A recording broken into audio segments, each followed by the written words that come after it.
Hello, folks. Welcome to Canal Channel Jose. Today we got our 78 Bronco over here with a 390, and we got a two-barrel carburetor that we have to rebuild because it's leaking fuel from some areas. So we're gonna be putting brand new gaskets and seals and all that kind of stuff. It's basic rebuild. We're not gonna go in detail because this engine is coming out, so we don't wanna.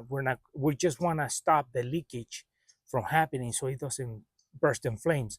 So we're gonna be replacing just some basic gaskets so we can throw it in there, drive it around while we get the actual engine or everything that is gonna go in there, so we can put the money into it. So right now we're just doing a basic patch so we can get this truck to move around. So with that said, let's jump right into it.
So you can see that bowl, that area is dirty. So we're gonna clean it, make sure all the ports are clean as well, so we have no obstructions.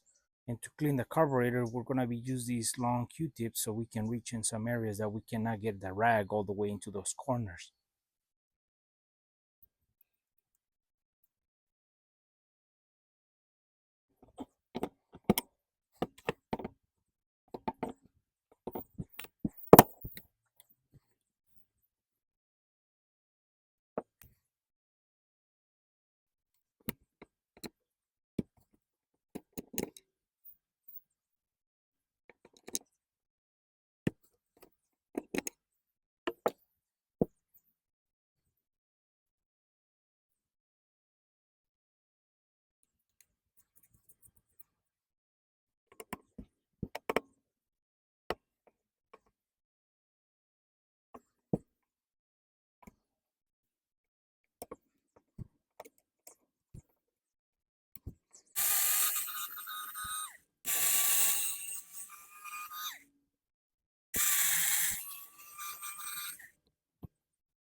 Well, folks, this was an idea how we rebuild this two-barrel carburetor Motorcraft, and it was just basic rebuild, nothing fancy. It's just to get this engine running a little better than before, and not having fuel spill around the block and having the chance of bursting in flames. So it was just basic stuff. We just gonna put it back in, and so that way we can start driving our truck around, so we can do other work to it and move it as we need. So with that said, folks, for friends who are watching our video, have to subscribe to our channel. Please subscribe if you like a video, give us thumbs up, share it, and we'll see you soon with more videos here en el canal El Chano José.